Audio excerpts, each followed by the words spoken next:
চলতি বছরের জানুয়ারিতে উদ্বোধন হয় ভারতের অযোধ্যার আলোচিত রাম মন্দির।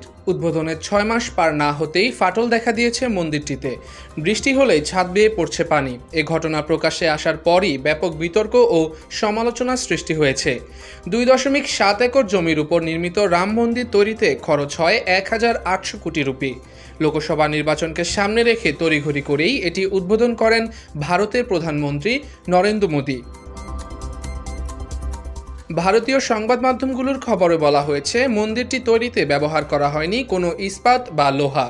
শুধু নির্মাণ শৈলীর উপরে ভর করে দাঁড়িয়ে রয়েছে প্রায় কুতুব মিনারের কাছাকাছি উচ্চতার এই মন্দির। ধারণা করা হচ্ছে, মন্দির নির্মাণে কোনো ইস্পাত বা লোহার ব্যবহার না করাই এর ছাদে ফাটল ধরার প্রধান কারণ।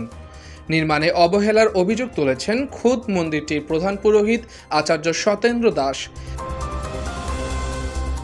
তিনি ভারতীয় সংবাদ মাধ্যমগুলোকে বলেন, গত শনিবার মধ্যরাতে বৃষ্টি হয়, তারপরই মন্দিরের গর্ভগৃহের ছাদে বড় ফাটল দেখা যায়। সেখান থেকে পূজারী বসার জায়গায় ঝরঝর করে পানি পড়তে শুরু করে। ভিআইপি দর্শনের জন্য যেখানে সবাই সমবেত হন, সেখানেও বৃষ্টির পানি পড়ছিল। পুরোহিত আচার্য সত্যেন্দ্র দাসের দাবি, মন্দির চত্বর থেকে বৃষ্টির পানি নিষ্কাশনের কোনো ব্যবস্থা করা হয়নি। উপযুক্ত নিষ্কাশন ব্যবস্থা না থাকার কারণে এই বিপর্যয়। তার মতে, এটা খুবই অবাক করা বিষয় যে বিশ্বের অন্যতম বিখ্যাত মন্দিরে ফাটল ধরেছে। এত বড় বড় প্রকৌশলী থাকার পরও এ ধরনের ঘটনা ঘটা উচিত নয়। অন্যদিকে মন্দিরের ট্রাস্ট সূত্রে বরাতে বলা হয়েছে, ঊর্ধ্বতন কর্মকর্তাদের ছাদ থেকে পানি পড়ার ঘটনা সম্পর্কে অবহিত করার পর মন্দির নির্মাণ কমিটির চেয়ারম্যান নৃপেন্দ্র মিশ্রা মন্দিরে পৌঁছে ছাদটি মেরামত করার নির্দেশ দেন।